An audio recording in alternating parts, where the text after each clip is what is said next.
पैसों की दुनिया को समझने के लिए एक गाइड यही है the economics of money, banking and financial markets किताब का असली मकसद। Frederick S. मिश्किन द्वारा लिखित यह किताब हमें बताती है कि पैसा, बैंकिंग और वित्तीय बाजार कैसे काम करते हैं, उनका हमारी जिंदगी और इकोनॉमी पर क्या असर पड़ता है और सरकारें या केंद्रीय बैंक इन्हें कैसे नियंत्रित करते हैं। अगर आपने कभी सोचा है कि ब्याज दरें क्यों बढ़ती घटती हैं, स्टॉक मार्केट कैसे काम करता है, महंगाई क्यों होती है या बैंकों की असली ताकत क्या है, तो यह किताब आपको इन सभी सवालों के जवाब देती है। खास बात यह है कि इसमें न सिर्फ थ्योरी दी गई है, बल्कि असल दुनिया के उदाहरणों से यह समझाया गया है कि वित्तीय संकट कैसे आते हैं, केंद्रीय बैंक कैसे उन्हें कंट्रोल करते हैं और किस तरह पैसों की नीतियां पूरे देश की अर्थव्यवस्था को प्रभावित करती हैं। यह किताब छात्रों, प्रोफेशनल्स और उन सभी के लिए जरूरी है जो फाइनेंस की बुनियादी समझ विकसित करना चाहते हैं या फिर इस क्षेत्र में आगे बढ़ना चाहते हैं, और इसी गहरी समझ को हिंदी में आसान और कहानी के अंदाज में आपके सामने लाने के लिए है हिंदी ऑडियो बुक, जहां हर किताब को इस तरह से सुनाया जाता है कि आप सिर्फ जानकारी ही नहीं बल्कि उससे जुड़ाव भी महसूस करें।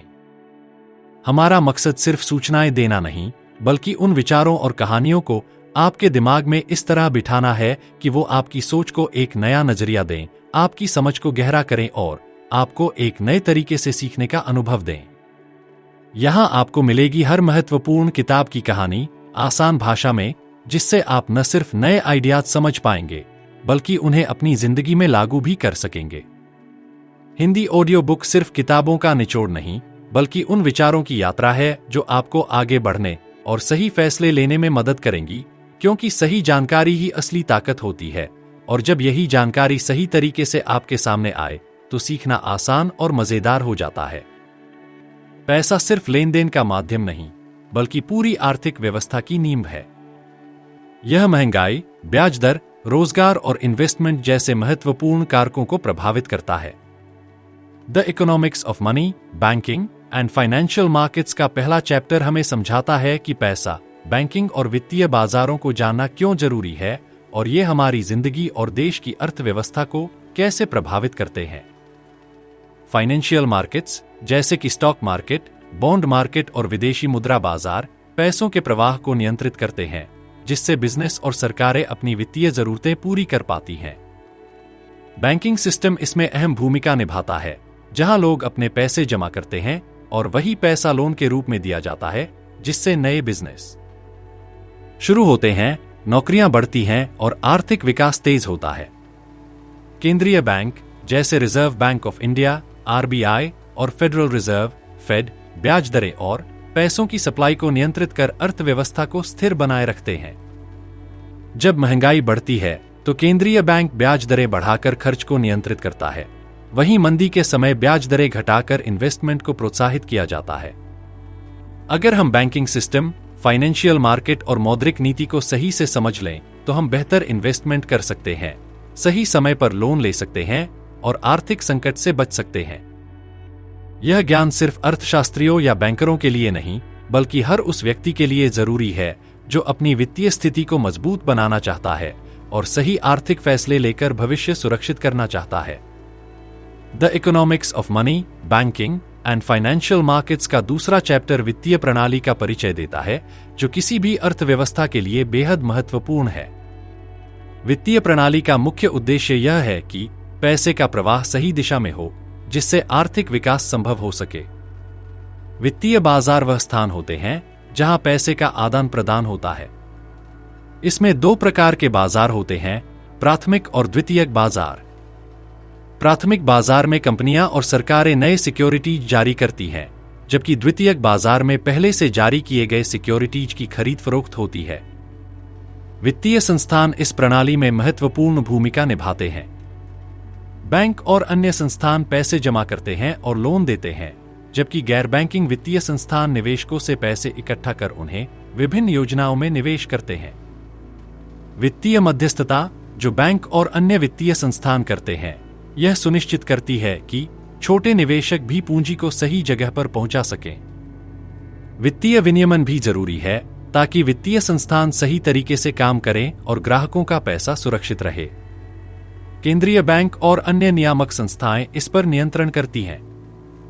यह सिस्टम वित्तीय संकटों को टालने और आर्थिक स्थिरता बनाए रखने में मदद करता है। इस चैप्टर से यह स्पष्ट होता है कि वित्तीय प्रणाली केवल बैंकों और निवेशकों के लिए नहीं, बल्कि हर व्यक्ति के लिए जरूरी है, क्योंकि यह आर्थिक निर्णयों और भविष्य की दिशा तय करने में महत्वपूर्ण भूमिका निभाती है। चैप्टर 3, पैसा क्या है? पैसा हमारी आर्थिक व्यवस्था की रीढ़ है, जो वस्तुओं और सेवाओं के आदान प्रदान को आसान बनाता है। बिना पैसे के व्यापार और लेन देन की प्रक्रिया बहुत जटिल हो जाती है, क्योंकि वस्तु विनिमय प्रणाली में समान मूल्य वाली वस्तुओं का मिलना कठिन होता था। इस समस्या को हल करने के लिए पैसे की अवधारणा विकसित हुई, जिससे न केवल लेन देन सरल हुआ, बल्कि अर्थव्यवस्था का विकास भी तेजी से होने लगा। पैसा किसी भी ऐसी वस्तु को कहा जाता है जिसे आमतौर पर भुगतान के माध्यम के रूप में स्वीकार किया जाता है। यह विनिमय की प्रक्रिया को सुगम बनाता है और इसे एक मापदंड के रूप में इस्तेमाल किया जाता है, जिससे किसी वस्तु या सेवा का मूल्य निर्धारित किया जाता है। पुराने समय में विभिन्न वस्तुओं जैसे कि अनाज, नमक और धातुओं का उपयोग पैसे के रूप में किया जाता था, लेकिन धीरे धीरे सोने और चांदी जैसी बहुमूल्य धातुओं ने स्थायी मुद्रा का रूप ले लिया। पैसे के 3 मुख्य कार्य होते हैं। पहला, यह विनिमय का माध्यम होता है जो खरीदने और बेचने की प्रक्रिया को आसान बनाता है। दूसरा, यह मूल्य मापन की इकाई के रूप में काम करता है, जिससे विभिन्न वस्तुओं और सेवाओं की कीमत निर्धारित की जाती है। तीसरा, यह मूल्य का भंडारण करने का कार्य करता है, जिससे लोग इसे भविष्य में उपयोग के लिए बचा सकते हैं। यदि पैसा इन 3 कार्यों को प्रभावी रूप से पूरा करता है, तो यह एक स्थिर और विश्वसनीय मुद्रा मानी जाती है। पैसे के विभिन्न प्रकार होते हैं। सबसे पहले मौद्रिक पैसा, कमोडिटी मनी, जिसमें सोना और चांदी जैसी वस्तुएं आती हैं, जिनका स्वयं का आंतरिक मूल्य होता है। दूसरा, फिएट मनी, जिसे सरकार जारी करती है और जिसका कोई आंतरिक मूल्य नहीं होता, लेकिन इसे सभी लोग स्वीकार करते हैं। आजकल दुनिया के अधिकतर देशों में फिएट मनी का उपयोग किया जाता है। तीसरा, डिजिटल मनी, जिसमें online transaction, credit card, debit card और क्रिप्टोकरेंसी जैसी व्यवस्थाएं शामिल होती हैं। एक अच्छी मुद्रा में कुछ आवश्यक विशेषताएं होनी चाहिए। इसे आसानी से पहचाना जा सके, यह लंबे समय तक संग्रहित किया जा सके, यह विभाज्य हो ताकि इसे छोटे मूल्य में बदला जा सके और इसे सभी लोग आसानी से स्वीकार करें। यदि कोई मुद्रा इन गुणों को पूरा नहीं करती, तो वह प्रभावी रूप से काम नहीं कर पाएगी। पैसे और महंगाई का गहरा संबंध होता है। यदि बाजार में पैसे की अधिक आपूर्ति हो जाती है, तो महंगाई बढ़ जाती है, क्योंकि जब लोगों के पास ज्यादा पैसा होता है, तो वे अधिक खर्च करने लगते हैं, जिससे वस्तुओं की मांग बढ़ती है और कीमतें चढ़ने लगती हैं। इसी कारण से केंद्रीय बैंक पैसे की आपूर्ति को नियंत्रित करता है, ताकि महंगाई पर नियंत्रण रखा जा सके और अर्थव्यवस्था संतुलित बनी रहे। पैसा किसी भी देश की आर्थिक स्थिरता का मुख्य आधार होता है। यह न केवल व्यापार और निवेश को सुविधाजनक बनाता है, बल्कि लोगों के जीवन स्तर को भी प्रभावित करता है। एक मजबूत मौद्रिक प्रणाली आर्थिक स्थिरता और विकास सुनिश्चित करती है, इसलिए इसे सही तरीके से नियंत्रित करना बहुत आवश्यक होता है। चैप्टर 4, ब्याज दरों को समझना। ब्याज दर किसी भी अर्थव्यवस्था का एक महत्वपूर्ण हिस्सा होती है, क्योंकि यह बचत, निवेश और उधारी को सीधे प्रभावित करती है। यह उस कीमत को दर्शाती है जो उधार लेने वाला ऋणदाता को भुगतान करता है, और इसकी गणना प्रतिशत में की जाती है। ब्याज दरें न केवल व्यक्तिगत वित्तीय फैसलों को प्रभावित करती हैं, बल्कि पूरे वित्तीय बाजार की दिशा तय करने में भी महत्वपूर्ण भूमिका निभाती हैं। ब्याज दर को समझने के लिए यह जानना जरूरी है कि यह कैसे निर्धारित होती है और इसके पीछे कौन कौन से कारक होते हैं। किसी भी ऋण या निवेश पर मिलने वाली ब्याज दर मांग और आपूर्ति पर निर्भर करती है। जब बाजार में उधार लेने वालों की संख्या अधिक होती है, तो ब्याज दरें बढ़ जाती हैं, क्योंकि ऋणदाताओं को अधिक मुनाफा कमाने का अवसर मिलता है। वहीं जब बचत की प्रवृत्ति अधिक होती है और उधार लेने वालों की संख्या कम होती है, तो ब्याज दरें घट जाती हैं। ब्याज दरों के कई प्रकार होते हैं, जिनमें सरल ब्याज, सिंपल इंटरेस्ट और चक्रवृद्धि ब्याज, कंपाउंड इंटरेस्ट सबसे प्रमुख हैं। सरल ब्याज वह होता है जो मूलधन पर एक निश्चित दर से दिया जाता है, जबकि चक्रवृद्धि ब्याज वह होता है जिसमें पूर्व के अर्जित ब्याज को भी मूलधन में जोड़कर ब्याज की गणना की जाती है, जिससे दीर्घकालिक निवेशकों को अधिक लाभ मिलता है। केंद्रीय बैंक ब्याज दरों को नियंत्रित करने में अहम भूमिका निभाता है। Reserve bank of India (RBI) जैसी संस्थाएं मौद्रिक नीतियों के माध्यम से ब्याज दरों को निर्धारित करती हैं ताकि आर्थिक स्थिरता बनाए रखी जा सके। जब अर्थव्यवस्था में महंगाई बढ़ती है तो केंद्रीय बैंक ब्याज दरें बढ़ाकर मुद्रा की आपूर्ति को नियंत्रित करता है, जिससे लोग कम उधार लेते हैं और खर्च कम करते हैं। इसके विपरीत जब मंदी का खतरा होता है तो ब्याज दरों को घटाकर बाजार में नकदी प्रवाह बढ़ाया जाता है, जिससे आर्थिक गतिविधियां तेज हो जाती हैं। ब्याज दरें आम लोगों की वित्तीय योजनाओं को भी प्रभावित करती हैं। जब ब्याज दरें अधिक होती हैं तो बैंक से लिए गए होम लोन, कार लोन और बिजनेस लोन महंगे हो जाते हैं, जिससे उधारी लेने में कमी आती है। वहीं जब ब्याज दरें कम होती हैं तो लोग अधिक ऋण लेने के लिए प्रेरित होते हैं, जिससे बाजार में नकदी का प्रवाह बढ़ता है। ब्याज दरें निवेशकों के फैसलों को भी प्रभावित करती हैं। जब ब्याज दरें अधिक होती हैं तो लोग बैंक में पैसा जमा करने को प्राथमिकता देते हैं, क्योंकि उन्हें अधिक रिटर्न मिलता है। दूसरी ओर जब ब्याज दरें कम होती हैं तो निवेशक शेयर बाजार या अन्य उच्च रिटर्न वाले साधनों में पैसा लगाने की कोशिश करते हैं, जिससे स्टॉक मार्केट को बढ़ावा मिलता है। ब्याज दरों और बॉन्ड मार्केट के बीच गहरा संबंध होता है। जब ब्याज दरें बढ़ती हैं तो पुराने बॉन्ड्स का मूल्य घट जाता है, क्योंकि नए बॉन्ड्स अधिक ब्याज दर पर उपलब्ध होते हैं। इसी तरह जब ब्याज दरें कम होती हैं तो पुराने बॉन्ड्स का मूल्य बढ़ जाता है, क्योंकि वे उच्च ब्याज दर प्रदान करते हैं। ब्याज दरें केवल ऋण और निवेश तक सीमित नहीं होती, बल्कि पूरे आर्थिक तंत्र को प्रभावित करती हैं। यह मुद्रास्फीति, मुद्रा मूल्य, व्यापार संतुलन और आर्थिक विकास दर जैसे महत्वपूर्ण कारकों से जुड़ी होती हैं। यदि ब्याज दरें बहुत अधिक हो जाती हैं तो आर्थिक गतिविधियां धीमी हो सकती हैं, जबकि बहुत कम ब्याज दरें मुद्रास्फीति को बढ़ा सकती हैं। निष्कर्ष रूप में कहा जाए तो ब्याज दरें किसी भी देश की अर्थव्यवस्था के लिए बेहद महत्वपूर्ण होती हैं। यह न केवल उधार और बचत के फैसलों को प्रभावित करती हैं, बल्कि पूरी वित्तीय प्रणाली की स्थिरता बनाए रखने में भी योगदान देती हैं। इसीलिए केंद्रीय बैंक हमेशा इन पर निगरानी रखता है और जरूरत के अनुसार समायोजन करता है, ताकि अर्थव्यवस्था संतुलित बनी रहे और वित्तीय बाजार सुचारू रूप से काम कर सके। चैप्टर 5 ब्याज दरों का व्यवहार। ब्याज दरें किसी भी अर्थव्यवस्था का महत्वपूर्ण हिस्सा होती हैं, क्योंकि ये निवेश, बचत और ऋण लेने की प्रक्रिया को प्रभावित करती हैं। यह अध्याय ब्याज दरों के उतार चढ़ाव के पीछे के कारणों को समझाने पर केंद्रित है और यह बताता है कि विभिन्न आर्थिक कारक ब्याज दरों को कैसे प्रभावित करते हैं। ब्याज दरों का व्यवहार मुख्य रूप से मांग और आपूर्ति के सिद्धांत पर निर्भर करता है। जब पैसे की मांग अधिक होती है और आपूर्ति कम, तो ब्याज दरें बढ़ जाती हैं, क्योंकि ऋणदाता उधार देने के लिए अधिक ब्याज की मांग करते हैं। इसके विपरीत जब पैसे की आपूर्ति अधिक होती है और मांग कम, तो ब्याज दरें घट जाती हैं, जिससे उधार लेना सस्ता हो जाता है। ब्याज दरों को प्रभावित करने वाले कुछ प्रमुख कारक होते हैं।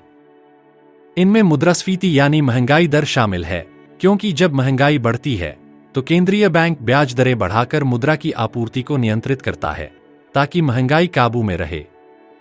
इसके अलावा आर्थिक वृद्धि दर भी ब्याज दरों को प्रभावित करती है, क्योंकि जब अर्थव्यवस्था तेजी से बढ़ रही होती है तो ऋण लेने की मांग बढ़ती है और ब्याज दरें ऊपर जाती हैं। सरकार की मौद्रिक और राजकोषीय नीतियां भी ब्याज दरों के व्यवहार को निर्धारित करती हैं। जब सरकार अपने खर्च को बढ़ाती है और अधिक उधारी लेती है, तो इससे बाजार में पैसे की मांग बढ़ती है और ब्याज दरें ऊपर चली जाती हैं। वहीं जब केंद्रीय बैंक ओपन मार्केट ऑपरेशंस जैसे उपकरणों का उपयोग करता है, तो वह बाजार में नकदी प्रवाह को नियंत्रित कर सकता है, जिससे ब्याज दरों में स्थिरता बनी रहती है। जोखिम भी ब्याज दरों के व्यवहार को प्रभावित करता है। यदि किसी ऋणदाता को यह लगता है कि उधार लेने वाले की पुनर्भुगतान क्षमता कमजोर है, तो वह अधिक ब्याज दर की मांग करेगा, ताकि संभावित जोखिम की भरपाई हो सके। यही कारण है कि सरकारी बॉन्ड की ब्याज दरें अक्सर कम होती हैं, क्योंकि सरकार को सबसे सुरक्षित उधारकर्ता माना जाता है जबकि कॉरपोरेट बॉन्ड की ब्याज दरें अधिक हो सकती हैं क्योंकि उनमें डिफॉल्ट का जोखिम अधिक होता है। ब्याज दरों और बॉन्ड मार्केट के बीच गहरा संबंध होता है। जब ब्याज दरें बढ़ती हैं तो मौजूदा बॉन्ड की कीमतें गिर जाती हैं क्योंकि नए बॉन्ड अधिक ब्याज दर पर उपलब्ध होते हैं। इसके विपरीत जब ब्याज दरें घटती हैं तो पुराने बॉन्ड की कीमतें बढ़ जाती हैं क्योंकि वे उच्च ब्याज दर प्रदान करते हैं। ब्याज दरों का सीधा प्रभाव उपभोक्ता खर्च और निवेश पर पड़ता है। जब ब्याज दरें अधिक होती हैं तो होम लोन, कार लोन और बिजनेस लोन महंगे हो जाते हैं, जिससे लोग कम उधार लेते हैं और खर्च घटा देते हैं। इसके विपरीत जब ब्याज दरें कम होती हैं तो लोग अधिक उधार लेने के लिए प्रोत्साहित होते हैं, जिससे बाजार में मांग बढ़ती है और आर्थिक गतिविधियां तेज हो जाती हैं। कुल मिलाकर ब्याज दरों का व्यवहार कई आर्थिक कारकों से प्रभावित होता है, जिनमें मुद्रास्फीति, आर्थिक वृद्धि, सरकारी नीतियां, जोखिम और वित्तीय बाजार की परिस्थितियां शामिल हैं।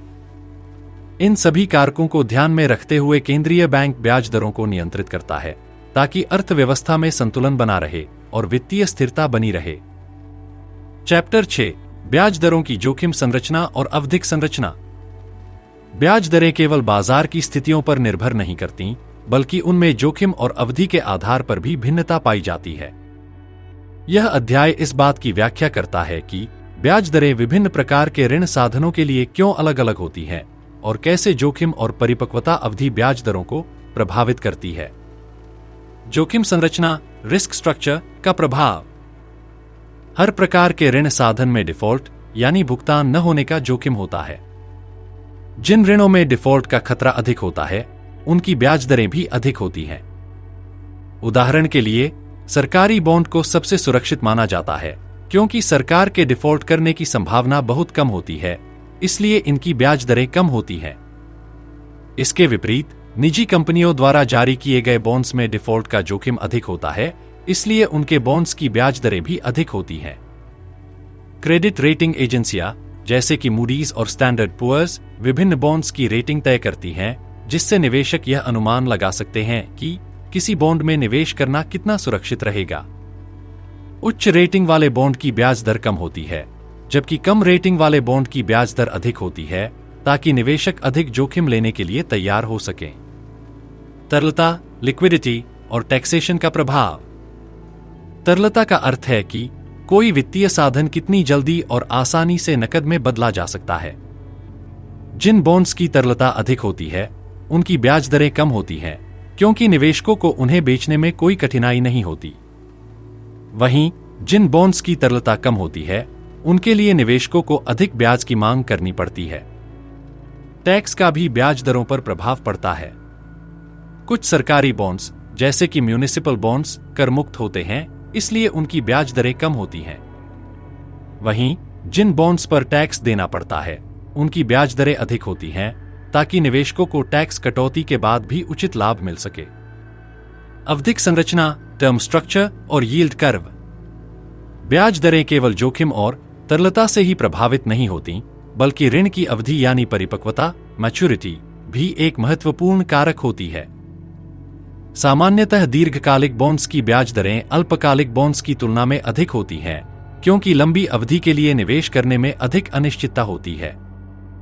यील्ड कर्व ब्याज दरों और बॉन्ड की परिपक्वता के बीच संबंध को दर्शाता है। यदि यील्ड कर्व ऊपर की ओर झुका हुआ है, तो इसका अर्थ है कि लंबी अवधि के बॉन्ड्स की ब्याज दरें अधिक हैं, जो यह दर्शाता है कि निवेशक भविष्य में ब्याज दरों के बढ़ने की उम्मीद कर रहे हैं। यदि यील्ड कर्व समतल है, तो इसका अर्थ है कि लंबी और छोटी अवधि के बॉन्ड्स की ब्याज दरों में ज्यादा अंतर नहीं है। वहीं यदि यील्ड कर्व नीचे की ओर झुका हुआ है, तो इसका अर्थ है कि निवेशक भविष्य में ब्याज दरों के घटने की उम्मीद कर रहे हैं, जो आमतौर पर आर्थिक मंदी का संकेत होता है। ब्याज दरें केवल बाजार की मांग और आपूर्ति पर निर्भर नहीं करती, बल्कि जोखिम, तरलता, टैक्स और परिपक्वता अवधि भी उन्हें प्रभावित करते हैं। सरकारी बॉन्ड्स को अधिक सुरक्षित माना जाता है, इसलिए उनकी ब्याज दरें कम होती हैं, जबकि कॉरपोरेट बॉन्ड्स और लंबी अवधि वाले बॉन्ड्स की ब्याज दरें अधिक होती हैं। यील्ड कर्व का अध्ययन करके निवेशक और नीति निर्माता यह अनुमान लगा सकते हैं कि भविष्य में ब्याज दरों और आर्थिक गतिविधियों की दिशा क्या होगी। चैप्टर 7 स्टॉक मार्केट, तर्कसंगत अपेक्षाएं और बाजार दक्षता। स्टॉक मार्केट किसी भी देश की वित्तीय प्रणाली का एक महत्वपूर्ण हिस्सा होता है, क्योंकि यह कंपनियों को पूंजी जुटाने और निवेशकों को लाभ अर्जित करने का अवसर प्रदान करता है। इस अध्याय में यह समझाया गया है कि स्टॉक की कीमतें कैसे तय होती हैं, निवेशकों की अपेक्षाएं किस प्रकार काम करती हैं और क्या वित्तीय बाजार पूरी तरह कुशल होते हैं। स्टॉक मार्केट और स्टॉक की कीमतें। स्टॉक किसी कंपनी में स्वामित्व का प्रतिनिधित्व करता है और निवेशकों को कंपनी के लाभ में हिस्सेदारी प्रदान करता है। जब कोई कंपनी अपने व्यवसाय के विस्तार के लिए पूंजी जुटाना चाहती है तो वह अपने शेयर जारी करती है, जिन्हें निवेशक खरीद सकते हैं।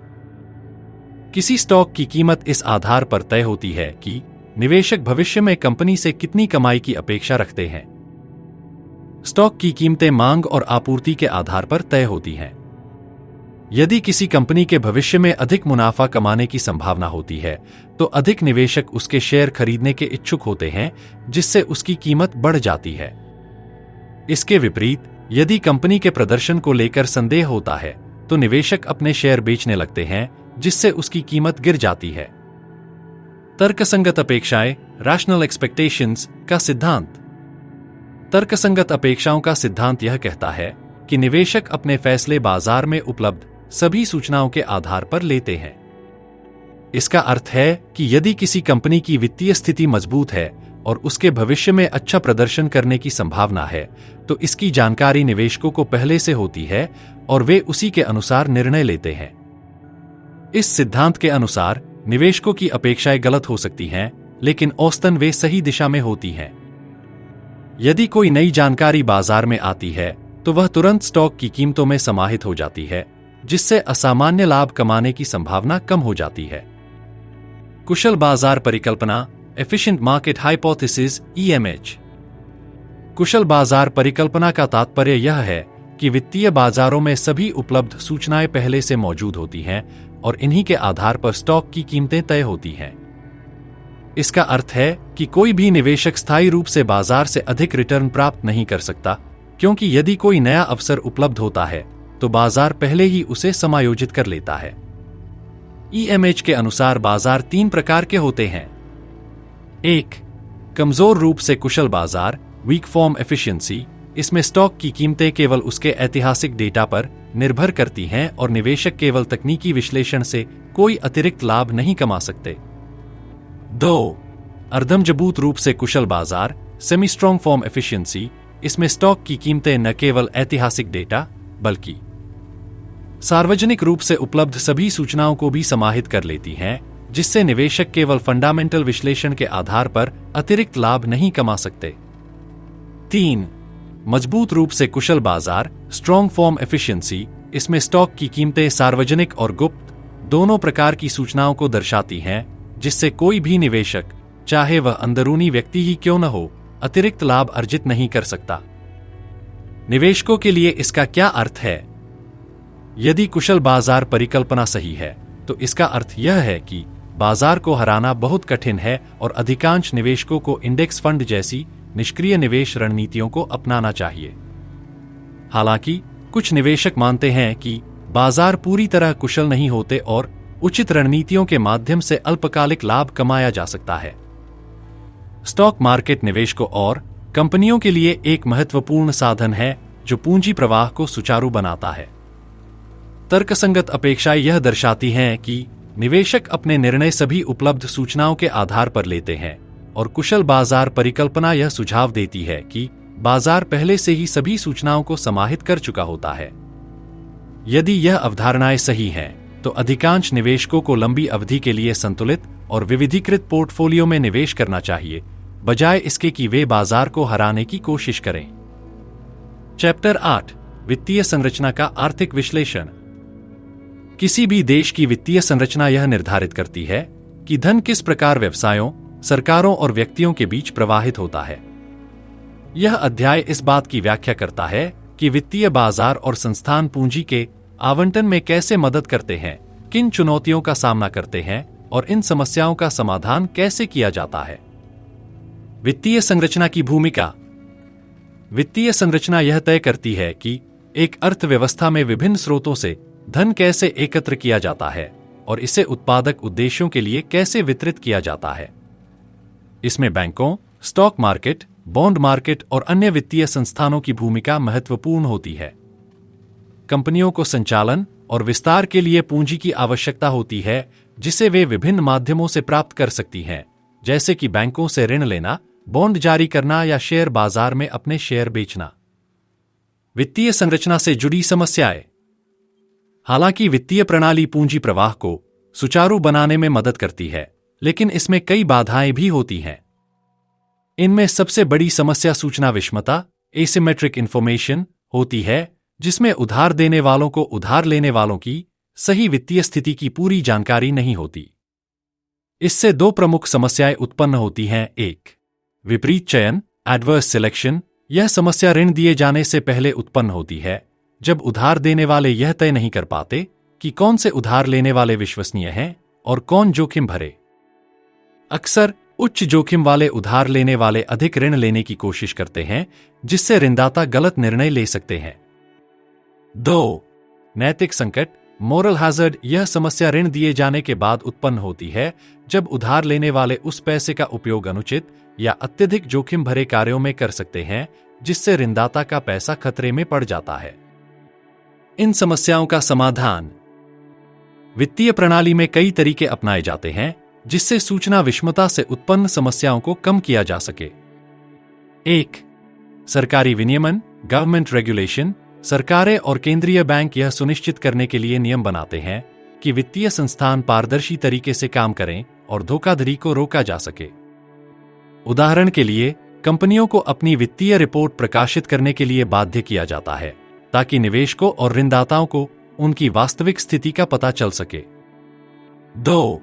वित्तीय मध्यस्थ, फाइनेंशियल इंटरमीडियरीज। बैंक और अन्य वित्तीय संस्थान उधार लेने वालों और देने वालों के बीच मध्यस्थ की भूमिका निभाते हैं।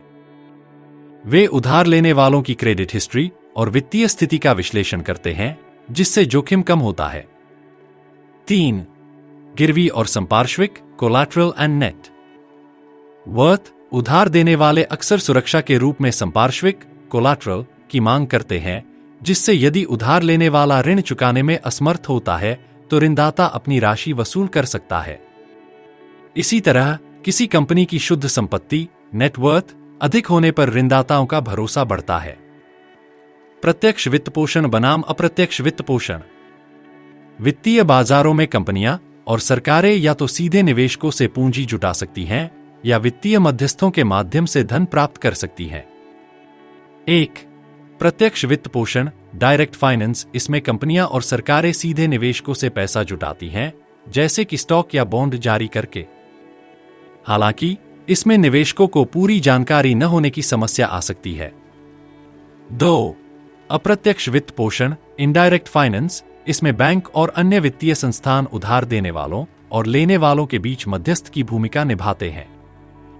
यह प्रणाली अधिक सुरक्षित मानी जाती है, क्योंकि बैंक और अन्य संस्थान उधार लेने वालों की जांच करके जोखिम को कम करते हैं। वित्तीय संरचना अर्थव्यवस्था के विकास में महत्वपूर्ण भूमिका निभाती है, क्योंकि यह पूंजी के सही आवंटन को सुनिश्चित करती है। हालांकि सूचना विषमता जैसी समस्याएं वित्तीय बाजारों की दक्षता को प्रभावित कर सकती हैं।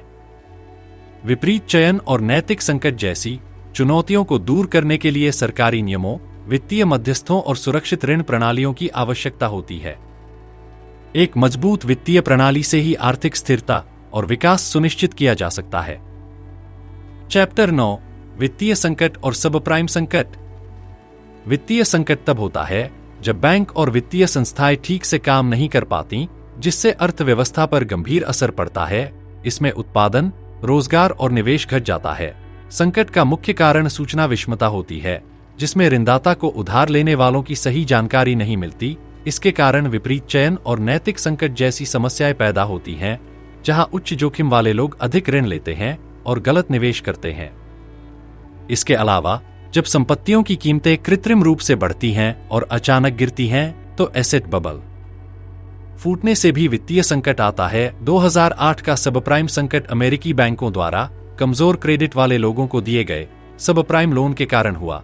2000 के दशक में हाउसिंग बूम के कारण लोगों को लगा कि संपत्तियों की कीमतें हमेशा बढ़ेंगी, लेकिन 2007 में जब घरों की कीमतें गिरने लगीं, तो उधार लेने वाले कर्ज चुकाने में असमर्थ हो गए। इससे बैंक डूबने लगे और लेमन ब्रदर्स जैसी बड़ी वित्तीय कंपनियां दिवालिया हो गईं। इस संकट को रोकने के लिए अमेरिकी सरकार और फेडरल रिजर्व ने बैंकों को राहत पैकेज दिए।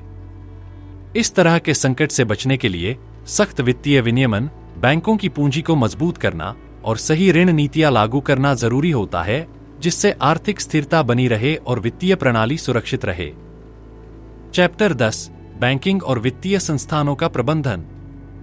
बैंकिंग प्रणाली किसी भी अर्थव्यवस्था की रीढ़ होती है, क्योंकि यह न केवल लोगों की बचत को सुरक्षित रखती है, बल्कि इसे उत्पादक क्षेत्रों में निवेश के लिए भी उपलब्ध कराती है।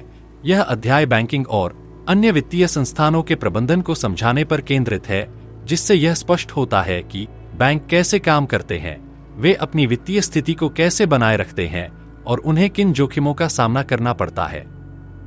बैंकिंग प्रणाली और उसका कार्य। बैंक लोगों से जमा स्वीकार करते हैं और उन पैसों को उधार के रूप में अन्य व्यक्तियों या व्यवसायों को देते हैं। वे ऋण और निवेश के माध्यम से ब्याज अर्जित करते हैं और कुछ हिस्सा अपने परिचालन और लाभ के लिए रखते हैं। इस प्रक्रिया से पैसा प्रवाह में रहता है और आर्थिक गतिविधियों को बढ़ावा मिलता है। बैंकों द्वारा सामना किए जाने वाले जोखिम। बैंकिंग प्रणाली को कई प्रकार के जोखिमों का सामना करना पड़ता है।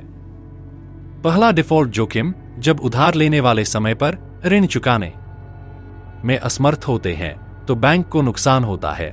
दूसरा, तरलता जोखिम, यदि अचानक बड़ी संख्या में ग्राहक अपनी जमा राशि निकालना चाहते हैं और बैंक के पास पर्याप्त नकदी नहीं होती तो यह संकट का कारण बन सकता है। तीसरा, ब्याज दर जोखिम, जब ब्याज दरों में अचानक बदलाव होता है तो बैंक की लाभप्रदता प्रभावित होती है। जोखिम प्रबंधन और बैंकिंग विनियमन। बैंक इन जोखिमों को कम करने के लिए विभिन्न रणनीतियां अपनाते हैं। पहला, ऋण विविधीकरण। बैंक अपने ऋणों को अलग अलग क्षेत्रों और उद्योगों में वितरित करते हैं, जिससे किसी एक क्षेत्र में नुकसान होने पर भी पूरी बैंकिंग प्रणाली सुरक्षित रहती है। दूसरा, पर्याप्त पूंजी बनाए रखना। बैंक सरकार द्वारा तय न्यूनतम पूंजी मानकों का पालन करते हैं, जिससे वे वित्तीय संकट के समय खुद को संभाल सकें। तीसरा, तरलता प्रबंधन। बैंक अपने पास पर्याप्त नकदी रखते हैं ताकि जरूरत पड़ने पर ग्राहकों को उनकी जमा राशि वापस दी जा सके। सरकारी विनियमन और केंद्रीय बैंक की भूमिका। Reserve bank of India (RBI) जैसे केंद्रीय बैंक बैंकों की गतिविधियों पर निगरानी रखते हैं और यह सुनिश्चित करते हैं कि वे सही तरीके से काम करें। बैंकिंग विनियमन में कैश रिजर्व रेशियो (सीआरआर) और स्टैट्यूटरी लिक्विडिटी रेशियो (एसएलआर) जैसे उपाय शामिल होते हैं, जिससे बैंक अपनी कुल जमा राशि का एक निश्चित हिस्सा नकद या सुरक्षित संपत्तियों में रखें। यह उपाय बैंकों की स्थिरता बनाए रखने में मदद करता है। निष्कर्ष, बैंकिंग प्रणाली आर्थिक विकास में महत्वपूर्ण भूमिका निभाती है, लेकिन इसे कई तरह के वित्तीय जोखिमों का सामना करना पड़ता है। सही प्रबंधन, सरकारी विनियमन और केंद्रीय बैंक की निगरानी से बैंकिंग प्रणाली की स्थिरता सुनिश्चित की जाती है, जिससे लोगों का विश्वास बना रहता है और वित्तीय बाजार सुचारू रूप से कार्य करते हैं। चैप्टर 11 वित्तीय विनियमन का आर्थिक विश्लेषण। वित्तीय विनियमन का मुख्य उद्देश्य वित्तीय प्रणाली की स्थिरता बनाए रखना, निवेशकों और जमाकर्ताओं की सुरक्षा सुनिश्चित करना और वित्तीय धोखाधड़ी को रोकना है।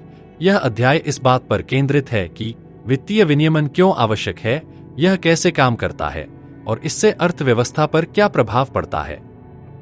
वित्तीय विनियमन की आवश्यकता।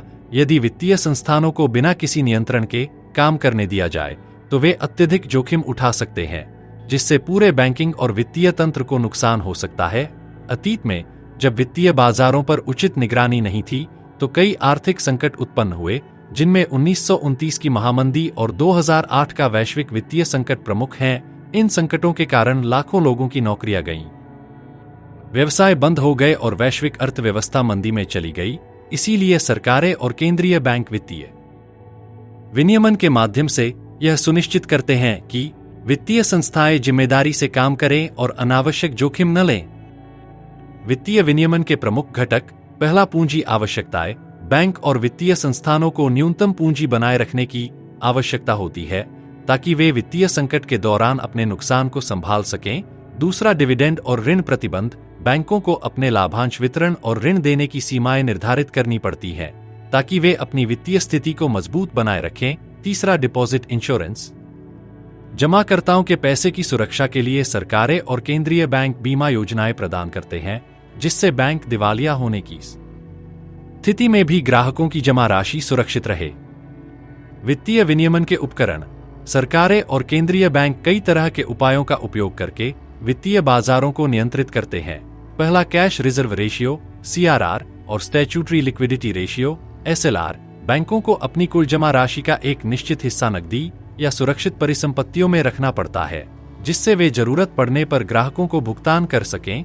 दूसरा, ब्याज दर नियंत्रण। केंद्रीय बैंक ब्याज दरों को नियंत्रित करके अर्थव्यवस्था में पैसे के प्रवाह को संतुलित करता है। तीसरा, नियामक एजेंसियां जैसे कि reserve bank of India (RBI), securities and exchange board of India (SBI) और insurance regulatory and development authority (IRDAI), जो बैंकों, शेयर बाजारों और बीमा कंपनियों की निगरानी करती है। वित्तीय विनियमन की चुनौतियां। हालांकि वित्तीय विनियमन से आर्थिक स्थिरता सुनिश्चित की जाती है, लेकिन कभी-कभी यह वित्तीय संस्थानों के लिए एक बाधा भी बन सकता है।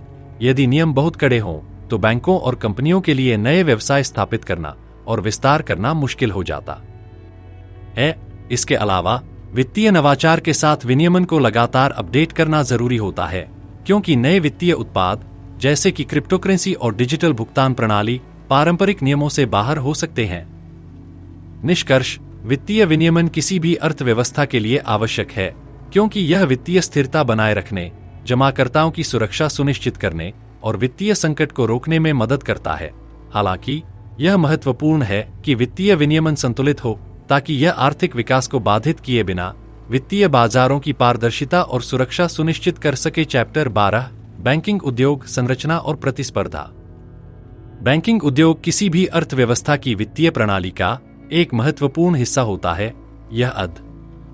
यह बैंकिंग प्रणाली की संरचना इसमें मौजूद प्रतिस्पर्धा और इससे जुड़े प्रभावों पर केंद्रित है। बैंक विभिन्न सेवाएं प्रदान करते हैं, जैसे कि जमा स्वीकार करना, ऋण देना और वित्तीय लेन देन को सुगम बनाना, लेकिन इन सेवाओं की गुणवत्ता और लागत प्रतिस्पर्धा से प्रभावित होती है। बैंकिंग संरचना और उसका विकास। बैंकिंग प्रणाली को मुख्य रूप से दो भागों में विभाजित किया जा सकता है। पहला, वाणिज्यिक बैंक (कमर्शियल बैंक्स), जो आम जनता और व्यवसायों को वित्तीय सेवाएं प्रदान करते हैं, जैसे कि जमा खाते, ऋण और भुगतान सेवाएं। दूसरा, निवेश बैंक (इन्वेस्टमेंट बैंक्स), जो बड़ी कंपनियों और सरकारों को वित्तीय परामर्श, बॉन्ड जारी करने और विलय एवं अधिग्रहण जैसी सेवाएं प्रदान करते हैं। समय के साथ बैंकिंग उद्योग ने डिजिटल बैंकिंग, मोबाइल पेमेंट और ऑनलाइन फाइनेंस जैसी नई तकनीकों को अपनाकर अपने दायरे को और विस्तृत किया है। बैंकिंग प्रतिस्पर्धा और इसके फायदे। प्रतिस्पर्धा बैंकिंग प्रणाली को अधिक कुशल और उपभोक्ताओं के लिए किफायती बनाती है।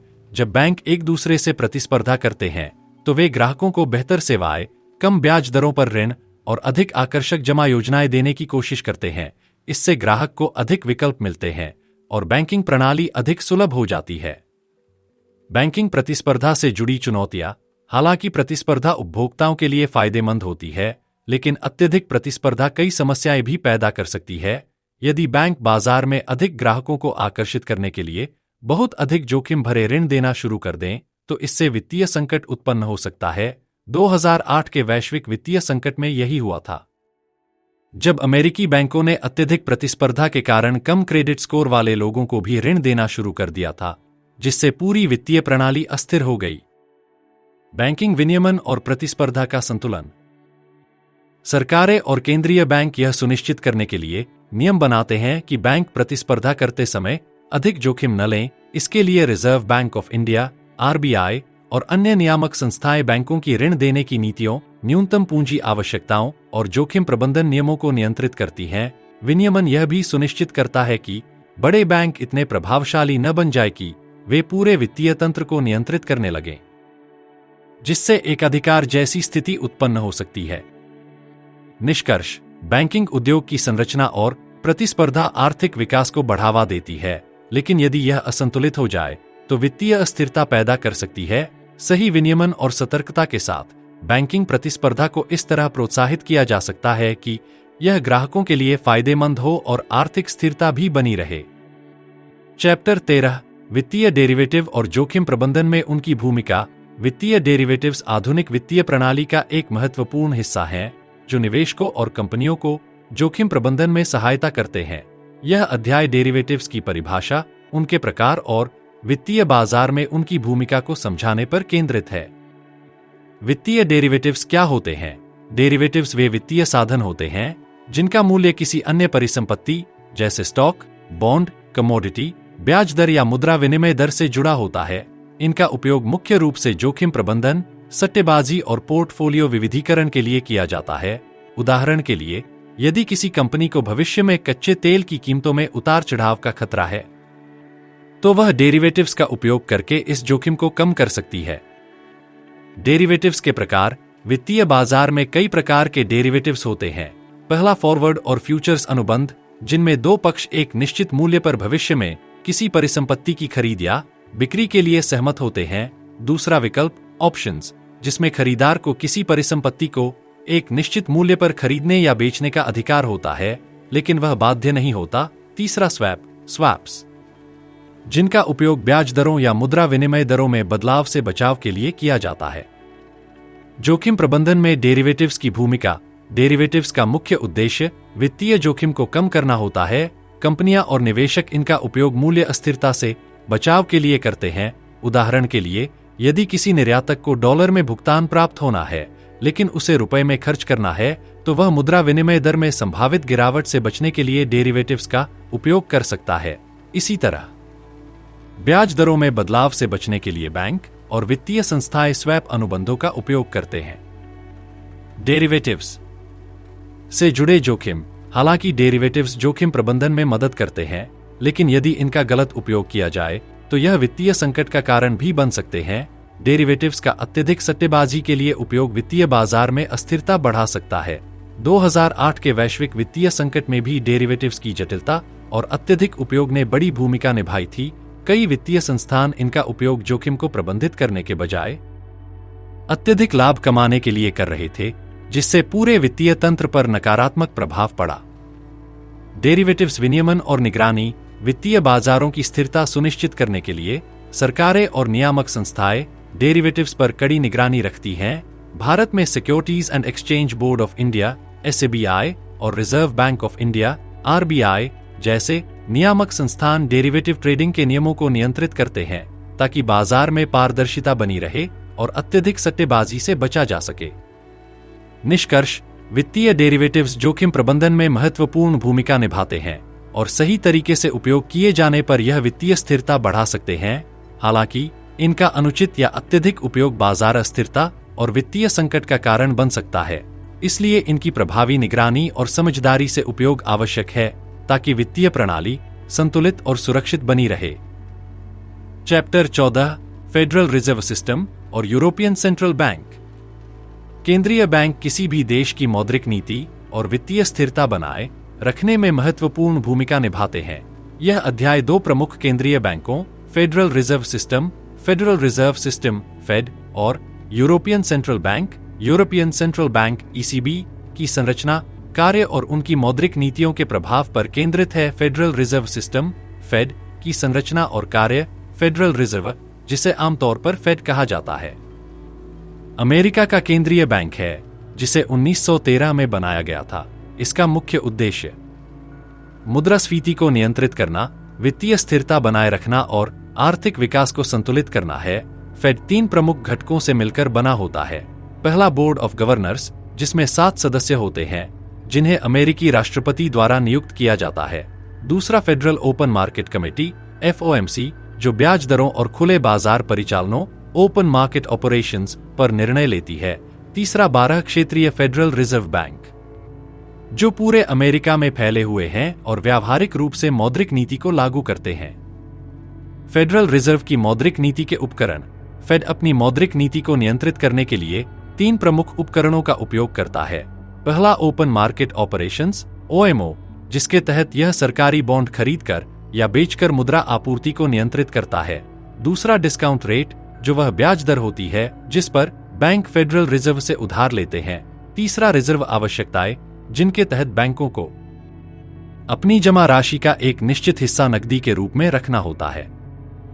यूरोपियन सेंट्रल बैंक (ECB) की संरचना और कार्य। European central bank (ECB) European union (EU) के सदस्य देशों के लिए मौद्रिक नीति निर्धारित करता है और यूरो मुद्रा की स्थिरता बनाए रखने का कार्य करता है।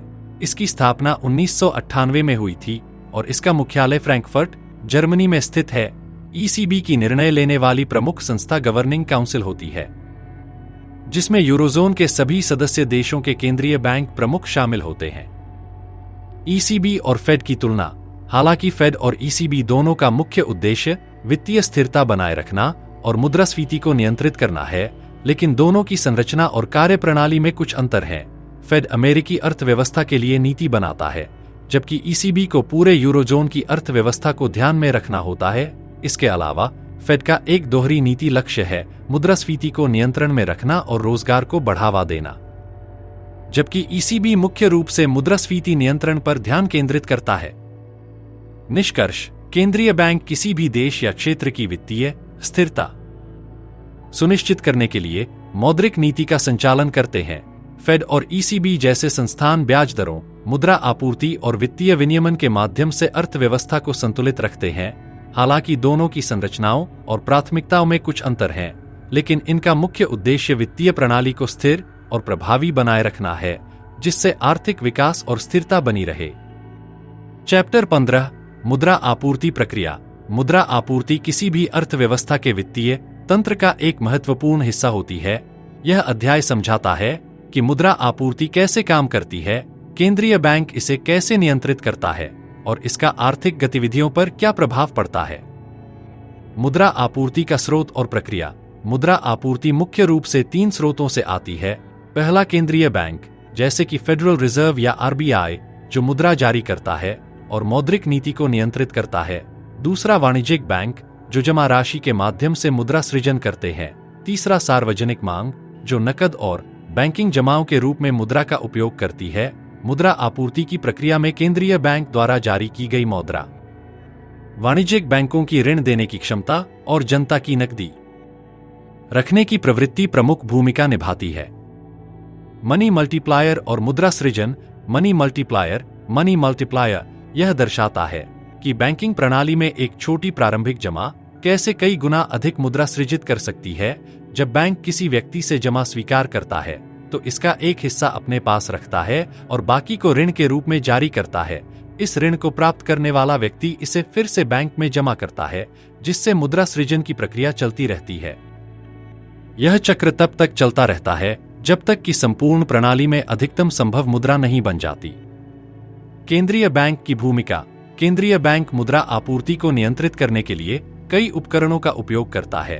पहला, ओपन मार्केट ऑपरेशंस (OMO), जिसमें केंद्रीय बैंक सरकारी बॉन्ड खरीदकर या बेचकर मुद्रा प्रवाह को प्रभावित करता है।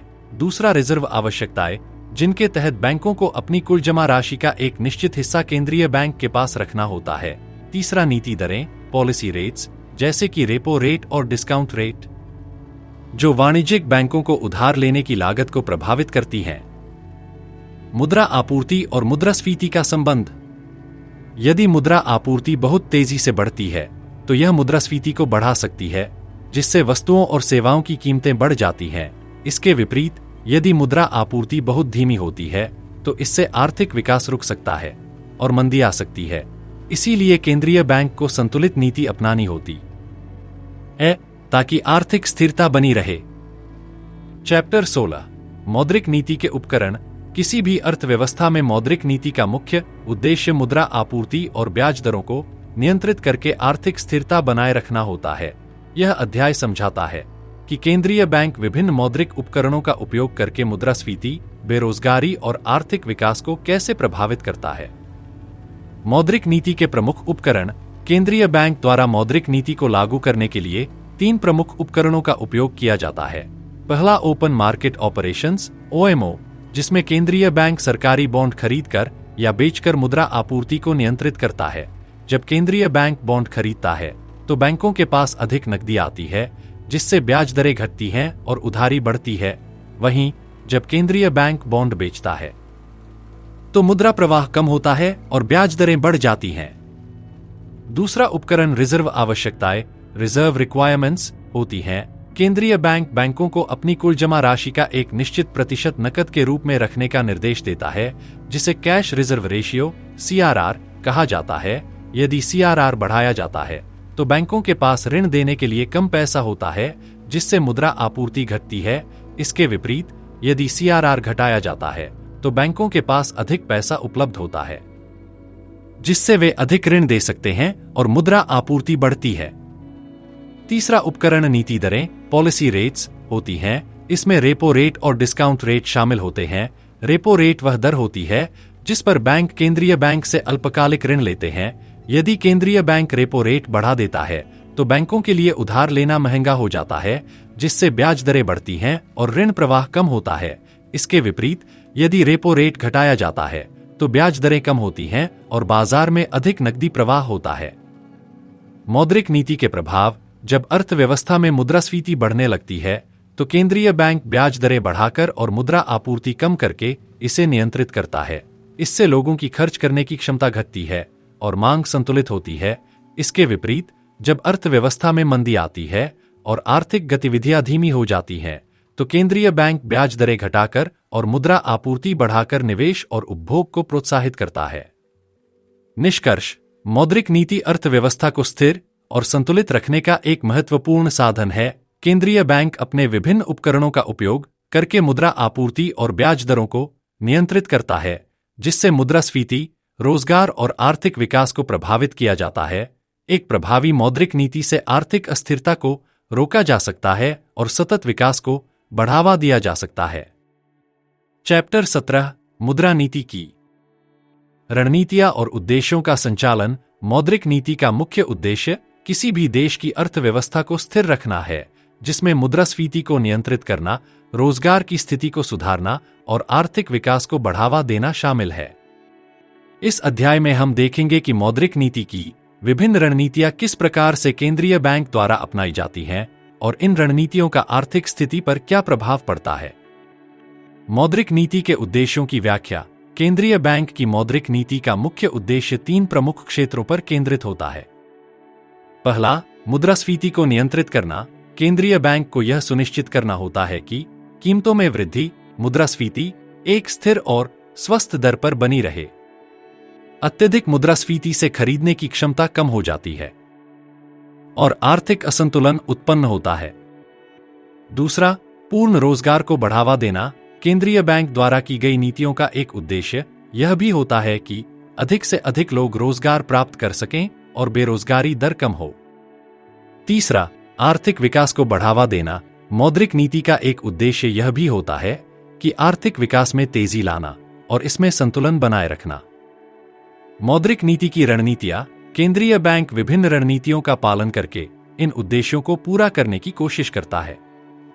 इनमें से प्रमुख रणनीतियां हैं: 1. संवेदनशीलता आधारित रणनीति, इन्फ्लेशन टारगेटिंग स्ट्रैटेजी। इस रणनीति में केंद्रीय बैंक मुद्रास्फीति को एक लक्षित दर पर रखने के लिए अपनी नीतियों को लागू करता है।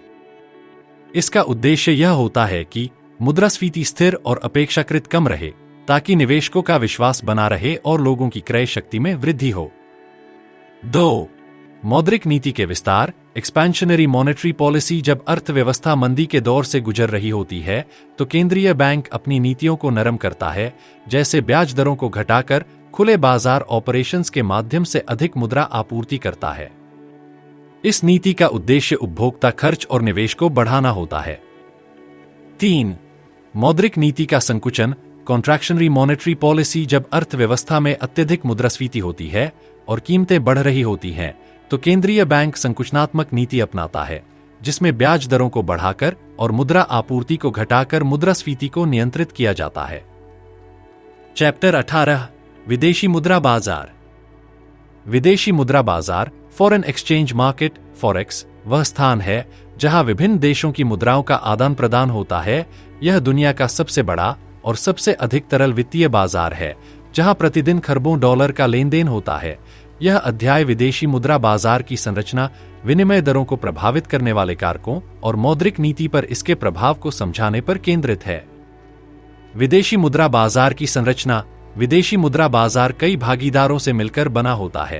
पहला, केंद्रीय बैंक और सरकारें, जो अपनी मुद्रा की स्थिरता बनाए रखने और आर्थिक नीतियों को लागू करने के लिए इसमें हस्तक्षेप कर सकती हैं।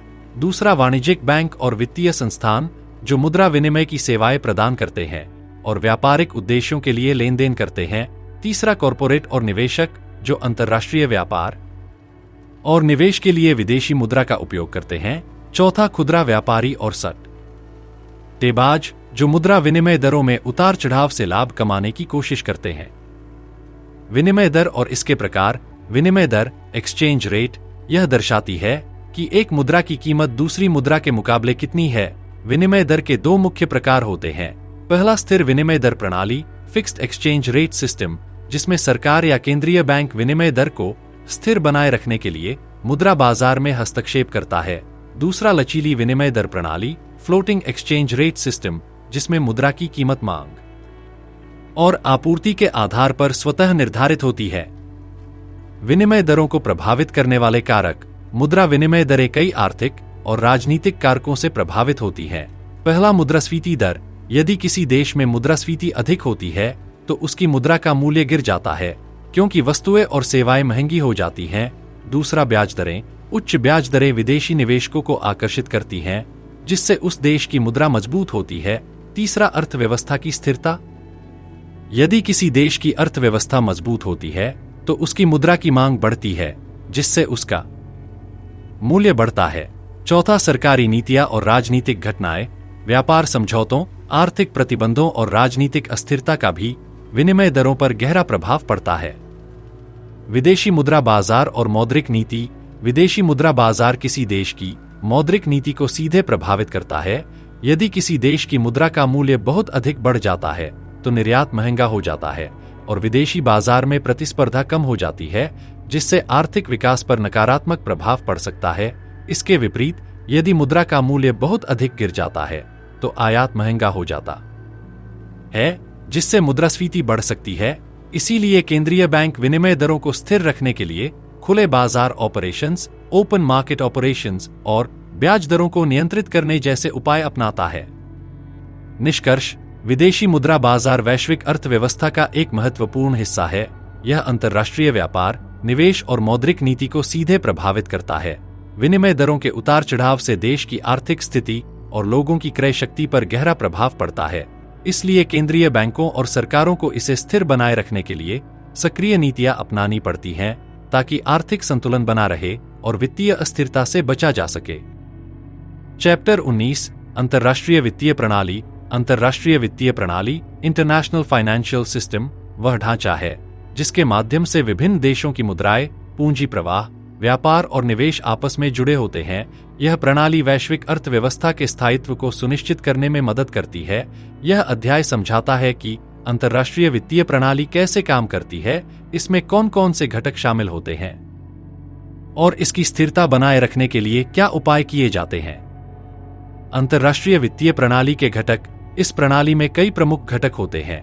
पहला, अंतर्राष्ट्रीय मुद्रा कोष IMF, जो सदस्य देशों को आर्थिक स्थिरता बनाए रखने और वित्तीय संकट से बचने के लिए ऋण और परामर्श प्रदान करता है। दूसरा, विश्व बैंक वर्ल्ड बैंक, जो विकासशील देशों में आर्थिक विकास और बुनियादी ढांचे के प्रोजेक्ट्स के लिए वित्तीय सहायता देता है।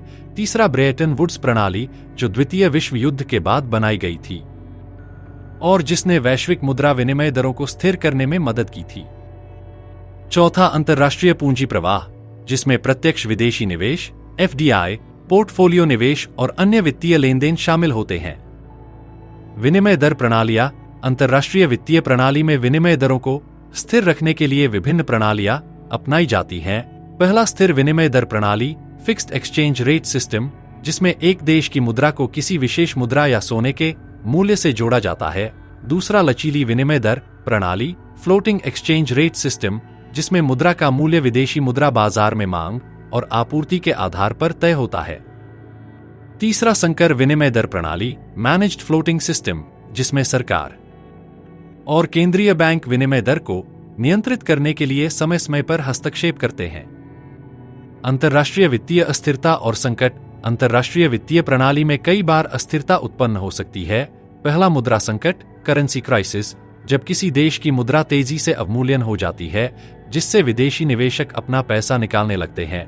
दूसरा, ब्याज दरों का प्रभाव, यदि किसी बड़े देश जैसे अमेरिका में ब्याज दरें बढ़ती हैं तो निवेशक अपने पैसे को उभरते बाजारों से हटाकर वहां निवेश करना शुरू कर देते हैं, जिससे विकासशील देशों की अर्थव्यवस्था प्रभावित होती है। तीसरा, ऋण संकट, डेट क्राइसिस। जब कोई देश अपने विदेशी ऋणों को चुकाने में असमर्थ हो जाता है तो उसकी अर्थव्यवस्था और उसकी मुद्रा पर गंभीर प्रभाव पड़ता है। अंतर्राष्ट्रीय वित्तीय स्थिरता बनाए रखने के उपाय। इस प्रणाली को स्थिर बनाए रखने के लिए कई उपाय किए जाते हैं। पहला, IMF और विश्व बैंक द्वारा वित्तीय सहायता। जब कोई देश आर्थिक संकट का सामना करता है तो ये संस्थाएं उसे ऋण और नीतिगत सहायता प्रदान करती हैं।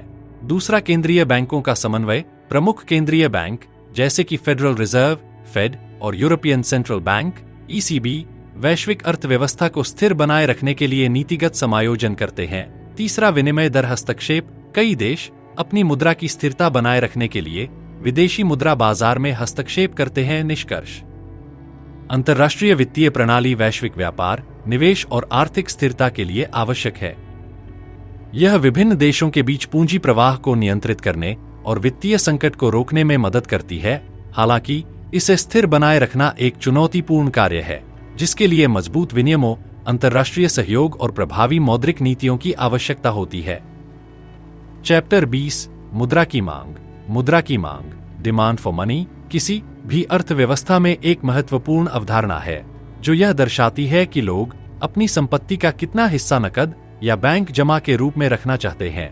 यह अध्याय मुद्रा की मांग के पीछे के कारकों, विभिन्न आर्थिक सिद्धांतों और मौद्रिक नीति पर इसके प्रभाव को समझाने पर केंद्रित है।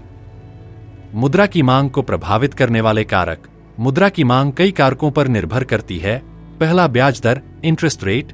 यदि ब्याज दरें अधिक होती हैं तो लोग अपनी नकदी को बचत खातों या अन्य वित्तीय साधनों में निवेश करना पसंद करते हैं, जिससे मुद्रा की मांग घट जाती है। लेकिन यदि ब्याज दरें कम होती हैं तो लोग अधिक नकद अपने पास रखना पसंद करते हैं। दूसरा, आय स्तर, इनकम लेवल। जब लोगों की आय बढ़ती है तो उनका लेन देन भी बढ़ता है, जिससे मुद्रा की मांग अधिक हो जाती है। तीसरा, मुद्रास्फीति, इन्फ्लेशन। यदि मुद्रास्फीति अधिक होती है तो लोगों को अधिक नकदी की जरूरत होती है क्योंकि वस्तुओं और सेवाओं की कीमतें बढ़ जाती हैं। चौथा, वित्तीय नवाचार, फाइनेंशियल इनोवेशन। डिजिटल भुगतान, क्रेडिट कार्ड और अन्य आधुनिक वित्तीय साधनों के बढ़ते उपयोग के कारण मुद्रा की मांग कम हो सकती है। मुद्रा की मांग के प्रमुख सिद्धांत। 1, क्लासिकल सिद्धांत, क्लासिकल थ्योरी। क्लासिकल अर्थशास्त्री जैसे कि डेविड ह्यूम और मिल्टन फ्रीडमैन मानते थे कि मुद्रा की मांग मुख्य रूप से लेन देन के उद्देश्य से होती है और इसका सीधा संबंध राष्ट्रीय आय से होता है। 2, कीनेसियन सिद्धांत, कीनीशियन थ्योरी। जॉन मेनार्ड कीन्स ने मुद्रा की मांग को 3 उद्देश्यों में बांटा। पहला, लेन देन उद्देश्य, ट्रांजैक्शन मोटिव, जहां लोग दैनिक जरूरतों के लिए नकदी रखते हैं। दूसरा, सावधानी उद्देश्य, प्रिकॉशनरी मोटिव, जहां लोग भविष्य की अनिश्चितताओं के लिए पैसा बचाकर रखते हैं। तीसरा, सट्टा उद्देश्य, स्पेक्युलेटिव मोटिव, जहां लोग अपनी नकदी को ब्याज दरों और निवेश के अवसरों के आधार पर रखते हैं। 3, आधुनिक पोर्टफोलियो दृष्टिकोण, मॉडर्न पोर्टफोलियो थ्योरी। इस सिद्धांत के अनुसार लोग अपनी संपत्ति को नकद, बॉन्ड, शेयर और अन्य वित्तीय साधनों में बांटते हैं ताकि वे जोखिम और रिटर्न को संतुलित कर सकें। मुद्रा की मांग और मौद्रिक नीति। केंद्रीय बैंक मुद्रा की मांग का विश्लेषण करके मौद्रिक नीति तैयार करता है।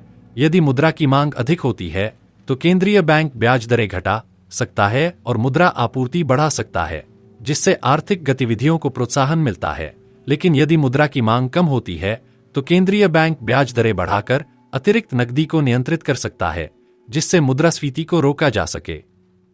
निष्कर्ष, मुद्रा की मांग अर्थव्यवस्था के कई पहलुओं को प्रभावित करती है। यह ब्याज दरों, आय स्तर और मौद्रिक नीति के साथ गहराई से जुड़ी होती है। विभिन्न आर्थिक सिद्धांत मुद्रा की मांग के पीछे के कारणों को अलग अलग तरीके से समझाते हैं, लेकिन सभी इस बात से सहमत हैं कि मुद्रा की मांग का सही नियंत्रण आर्थिक स्थिरता के लिए आवश्यक है।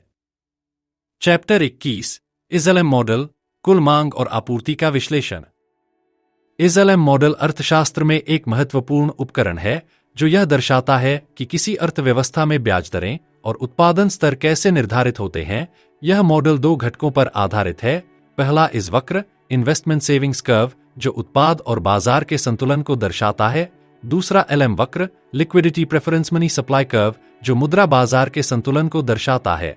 यह अध्याय इस मॉडल की अवधारणा, इसकी व्याख्या और मौद्रिक तथा राजकोषीय नीति पर इसके प्रभाव को समझाने पर केंद्रित है।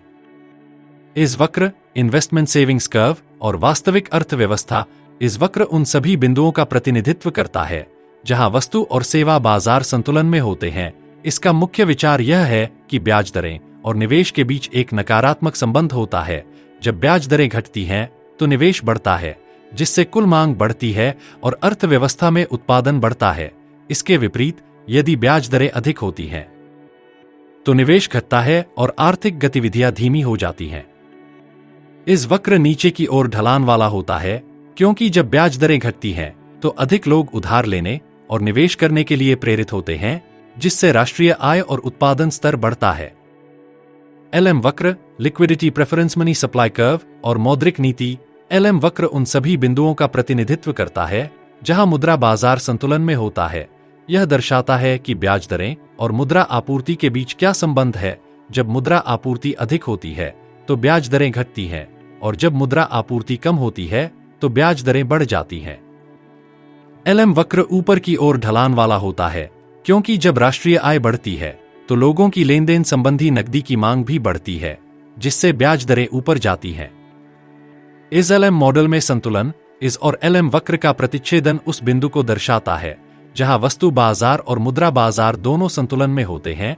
यह बिंदु अर्थव्यवस्था में ब्याज दर और उत्पादन स्तर को निर्धारित करता है।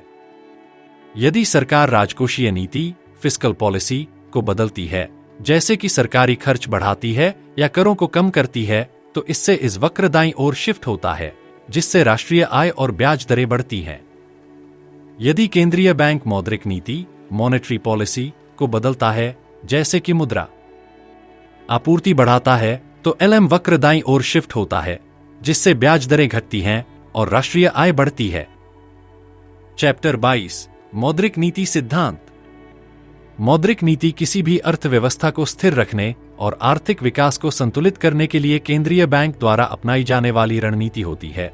यह अध्याय मौद्रिक नीति के सिद्धांतों, विभिन्न दृष्टिकोणों और उनके प्रभावों को समझाने पर केंद्रित है। मौद्रिक नीति के लक्ष्य और उद्देश्य। मौद्रिक नीति के मुख्य उद्देश्य मुद्रास्फीति को नियंत्रित करना, आर्थिक विकास को प्रोत्साहित करना, ब्याज दरों को स्थिर रखना और बेरोजगारी को कम करना होते हैं।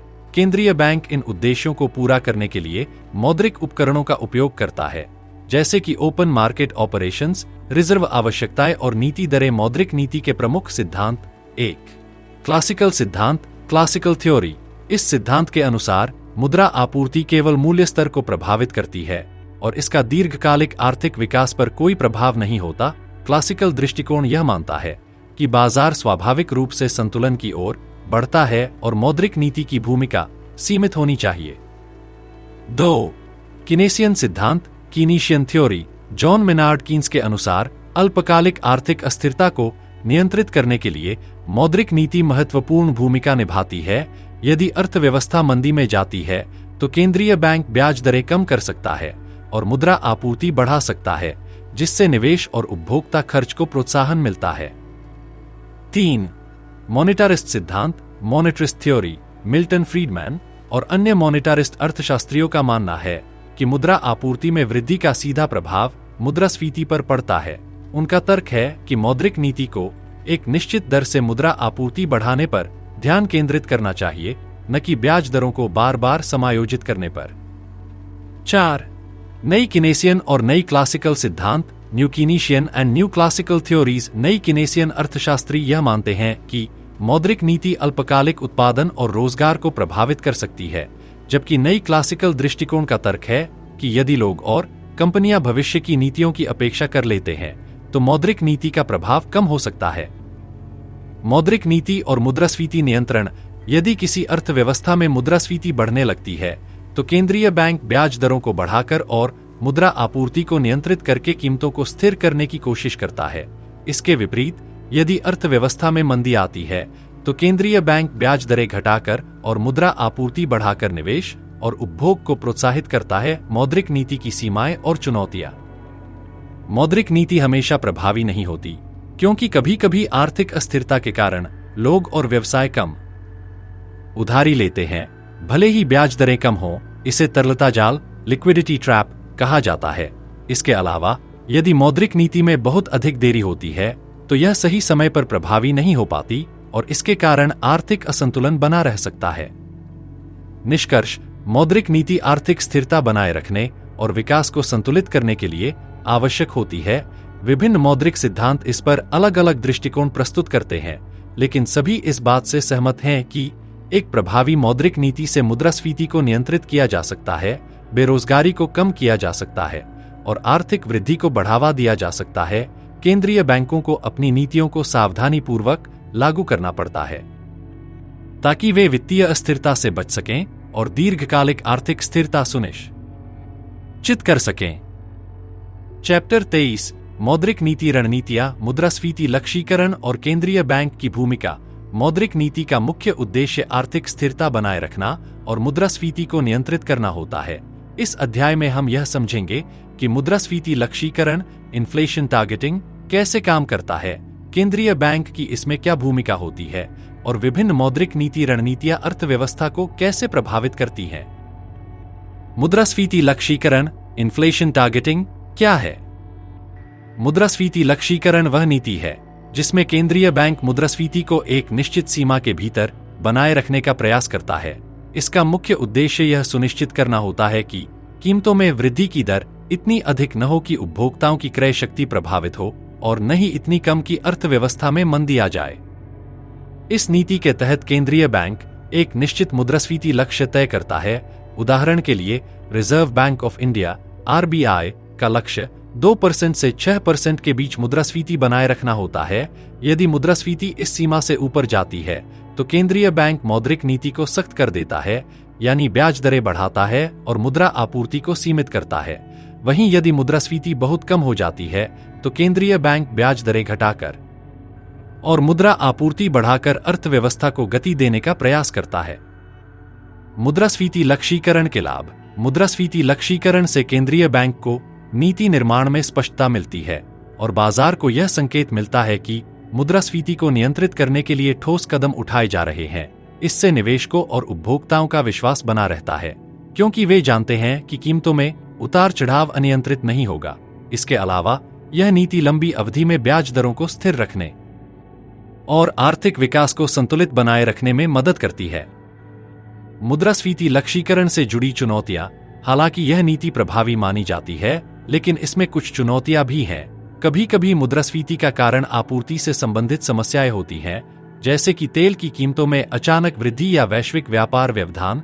ऐसी स्थितियों में मौद्रिक नीति का सीधा प्रभाव नहीं पड़ता। इसके अलावा यदि ब्याज दरों को बार बार समायोजित किया जाता है तो इससे निवेश और आर्थिक गतिविधियों पर नकारात्मक प्रभाव पड़ सकता है। मौद्रिक नीति रणनीतियां और केंद्रीय बैंक की भूमिका। केंद्रीय बैंक मुद्रास्फीति लक्ष्यीकरण के अलावा कई अन्य रणनीतियों का भी उपयोग करता है। पहला, मुद्रा आपूर्ति लक्ष्यीकरण, मॉनेटरी टारगेटिंग, जिसमें केंद्रीय बैंक मुद्रा आपूर्ति को नियंत्रित करता है ताकि अर्थव्यवस्था में स्थिरता बनी रहे। दूसरा, ब्याज दर लक्ष्यीकरण, इंटरेस्ट रेट टारगेटिंग, जिसमें केंद्रीय बैंक नीतिगत ब्याज दरों को नियंत्रित करके आर्थिक गतिविधियों को प्रभावित करता है। तीसरा, विनिमय दर लक्ष्यीकरण, एक्सचेंज रेट टारगेटिंग, जिसमें केंद्रीय बैंक मुद्रा विनिमय दरों को स्थिर बनाए रखने के लिए हस्तक्षेप करता है। निष्कर्ष, मुद्रास्फीति लक्ष्यीकरण एक प्रभावी मौद्रिक नीति रणनीति है जो कीमतों की स्थिरता बनाए रखने और आर्थिक संतुलन सुनिश्चित करने में मदद करती है। हालांकि इसे लागू करते समय आपूर्ति झटकों और वैश्विक आर्थिक स्थितियों को भी ध्यान में रखना आवश्यक होता है। केंद्रीय बैंक को अपनी रणनीतियों को लचीला बनाए रखना चाहिए ताकि वे बदलती आर्थिक परिस्थितियों के अनुसार प्रभावी निर्णय ले सकें और दीर्घकालिक आर्थिक स्थिरता सुनिश्चित कर सकें। चैप्टर 24 केंद्रीय बैंक की मौद्रिक नीति रणनीतियां। साख, पारदर्शिता और संचार की भूमिका।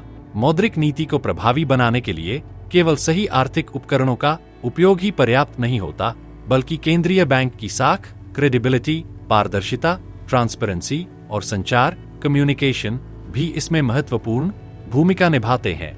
यह अध्याय इस बात पर केंद्रित है कि केंद्रीय बैंक की साख और संचार रणनीतियां अर्थव्यवस्था को कैसे प्रभावित करती हैं और क्यों यह आवश्यक है कि केंद्रीय बैंक पारदर्शिता बनाए रखे। केंद्रीय बैंक की साख का महत्व। यदि लोग और बाजार यह विश्वास करते हैं कि केंद्रीय बैंक मुद्रास्फीति को नियंत्रित करने और आर्थिक स्थिरता बनाए रखने में सक्षम है, तो मौद्रिक नीति अधिक प्रभावी होती है। केंद्रीय बैंक की साख यह सुनिश्चित करती है कि जब वह ब्याज दरों या मुद्रा आपूर्ति में बदलाव करता है तो उसका प्रभाव तेजी से और सही दिशा में हो। उदाहरण के लिए, यदि केंद्रीय बैंक मुद्रास्फीति को कम करने के लिए ब्याज दरें बढ़ाता है, तो यदि उसकी साख मजबूत है तो लोग और निवेशक यह मान लेंगे कि मुद्रास्फीति वास्तव में घटेगी, जिससे उनकी अपेक्षाएं भी बदलेंगी और वे अपने खर्च और निवेश को उसी के अनुसार समायोजित करेंगे। पारदर्शिता और मौद्रिक नीति। आज के आधुनिक वित्तीय बाजारों में पारदर्शिता मौद्रिक नीति की सफलता के लिए बहुत जरूरी हो गई है। यदि केंद्रीय बैंक अपनी नीतियों और उद्देश्यों को स्पष्ट रूप से बताता है तो बाजार अधिक स्थिर रहते हैं और अनिश्चितता कम होती है। पारदर्शिता बढ़ाने के लिए केंद्रीय बैंक अपनी नीतिगत बैठकों के विवरण प्रकाशित करता है, मुद्रास्फीति और आर्थिक विकास के अनुमान जारी करता है और मौद्रिक नीति के फैसलों पर विस्तृत रिपोर्ट उपलब्ध कराता है। इससे जनता, निवेशकों और व्यवसायों को भविष्य की मौद्रिक नीति की दिशा का अनुमान लगाने में आसानी होती है। संचार की भूमिका और मौद्रिक नीति के संकेत। Forward guidance. केंद्रीय बैंक की संचार रणनीति बाजार में स्थिरता बनाए रखने और अनिश्चितता को कम करने में मदद करती है। फॉरवर्ड गाइडेंस एक ऐसी नीति है जिसमें केंद्रीय बैंक पहले से संकेत देता है कि वह भविष्य में ब्याज दरों और मौद्रिक नीति को किस दिशा में ले जाएगा। उदाहरण के लिए, यदि केंद्रीय बैंक संकेत देता है कि ब्याज दरें लंबे समय तक कम रहेंगी, तो व्यवसाय और उपभोक्ता अधिक निवेश और खर्च करने के लिए प्रेरित होते हैं। इससे आर्थिक गतिविधियों को गति मिलती है। पारदर्शिता और साख की चुनौतियां। हालांकि पारदर्शिता और साख मौद्रिक नीति को प्रभावी बनाती हैं, लेकिन कभी कभी यह जटिल भी हो सकती है। यदि केंद्रीय बैंक बहुत अधिक पारदर्शी हो जाता है और हर छोटी नीति में बदलाव की घोषणा करता है, तो इससे बाजार में अस्थिरता बढ़ सकती है। इसके अलावा, यदि आर्थिक परिस्थितियां अचानक बदल जाती हैं और केंद्रीय बैंक को अपनी पूर्व घोषित रणनीति से हटना पड़ता है, तो इससे उसकी साख पर असर पड़ सकता है। इसलिए संतुलन बनाए रखना आवश्यक है। निष्कर्ष। केंद्रीय बैंक की मौद्रिक नीति केवल ब्याज दरें या मुद्रा आपूर्ति नियंत्रित करने तक सीमित नहीं है, बल्कि इसकी साख, पारदर्शिता और संचार भी नीति की प्रभावशीलता को बढ़ाने में अहम भूमिका निभाते हैं। यदि जनता और बाजार को केंद्रीय बैंक की नीतियों और उनके उद्देश्यों पर विश्वास होता है, तो मौद्रिक नीति के फैसले अधिक प्रभावी होते हैं और आर्थिक स्थिरता बनी रहती है। इसीलिए दुनिया भर के केंद्रीय बैंक पारदर्शिता बढ़ाने और प्रभावी संचार रणनीतियां अपनाने की दिशा में काम कर रहे हैं, जिससे आर्थिक नीतियां अधिक विश्वसनीय और सफल हो सकें। यह किताब the economics of money, banking and financial markets हमें यह समझने में मदद करती है कि पैसे की प्रणाली, बैंकिंग, वित्तीय बाजार और मौद्रिक नीतियां कैसे काम करती हैं। यह सिर्फ एक अकादमिक अध्ययन नहीं, बल्कि हमारी रोजमर्रा की जिंदगी और आर्थिक निर्णयों से गहराई से जुड़ी हुई है। यह हमें बताती है कि कैसे ब्याज दरें हमारी बचत और ऋण को प्रभावित करती हैं, कैसे केंद्रीय बैंक मुद्रास्फीति को नियंत्रित करते हैं और कैसे वित्तीय संकट पैदा होते हैं व उनसे कैसे निपटा जाता है। यह ज्ञान केवल अर्थशास्त्रियों या बैंकर्स के लिए नहीं, बल्कि हर व्यक्ति के लिए आवश्यक है, क्योंकि यह हमारी वित्तीय समझ को मजबूत करता है और हमें बेहतर आर्थिक निर्णय लेने में सक्षम बनाता है। जब हम यह समझ जाते हैं कि वित्तीय प्रणाली कैसे काम करती है, तो हम न केवल अपने व्यक्तिगत वित्त को बेहतर बना सकते हैं, बल्कि बड़े आर्थिक परिवर्तनों को भी बेहतर तरीके से समझ सकते हैं और उनसे लाभ उठा सकते हैं। इस किताब में जो सिद्धांत और अवधारणाएं दी गई हैं, वे केवल सैद्धांतिक नहीं हैं, बल्कि वास्तविक दुनिया में इनका सीधा प्रभाव पड़ता है। यह किताब हमें यह भी सिखाती है कि बाजारों में अस्थिरता क्यों आती है और कैसे सरकारें व केंद्रीय बैंक इसे स्थिर करने की कोशिश करते हैं। यह न केवल वित्तीय शिक्षा के लिए, बल्कि बुद्धिमान निवेश और आर्थिक नीति को समझने के लिए भी एक अमूल्य स्रोत है। अगर आपको यह किताब समझ में आई है, तो इसका असली फायदा तब होगा जब आप इसकी सीख को अपने जीवन में लागू करेंगे। पैसा, बैंकिंग और वित्तीय बाजारों का ज्ञान केवल जानकारी के लिए नहीं, बल्कि सही आर्थिक फैसले लेने के लिए होना चाहिए। जब हम अपने व्यक्तिगत वित्तीय निर्णयों को इस समझ के साथ लेते हैं, तो हम आर्थिक रूप से मजबूत बनते हैं और अपने भविष्य को सुरक्षित कर सकते हैं। इसी उद्देश्य से हिंदी ऑडियो बुक चैनल आपको महत्वपूर्ण पुस्तकों के सारांश सरल भाषा में उपलब्ध कराता है, ताकि आप ज्ञान को अपनी रोजमर्रा की जिंदगी में आसानी से लागू कर सकें। हम चाहते हैं कि वित्तीय शिक्षा केवल कुछ लोगों तक सीमित न रहे, बल्कि हर व्यक्ति तक पहुंचे, क्योंकि सही वित्तीय निर्णय जीवन को सुरक्षित और समृद्ध बना सकते हैं। अगर आपको यह ऑडियो बुक पसंद आई हो, तो इसे अपने दोस्तों और परिवार के साथ साझा करें, ताकि वे भी इसका लाभ उठा सकें और हमारी इस यात्रा का हिस्सा बने। अगर आप इसी तरह की और किताबों के सारांश सुनना चाहते हैं, तो हिंदी ऑडियो बुक चैनल को सब्सक्राइब करें और नोटिफिकेशन ऑन करें, ताकि आपको हर नई ऑडियो बुक की जानकारी सबसे पहले मिले। आपका समर्थन और सीखने की इच्छा ही हमें प्रेरित करती है कि हम आपके लिए और भी ज्ञानवर्धक पुस्तकें लेकर आए। दोस्तों, यह ऑडियो बुक समरी हमारे इसी चैनल के सब्सक्राइबर यानी हमारे चैनल के फैमिली मेंबर अमित गुप्ता, जो कि कोलकाता के रहने वाले हैं, उनके अनुरोध पर बनाया गया है। यदि आपकी भी कोई पसंदीदा किताब है जिसको हमारे चैनल के माध्यम से सुनना चाहते हैं, तो जरूर बताइएगा। आप हमारे इस चैनल के परिवार हैं, आप कहां से जुड़े हैं जरूर बताइएगा। दोस्तों, मिलते हैं नेक्स्ट ऑडियो बुक समरी में। इस सफर में हमारे साथ बने रहने के लिए धन्यवाद।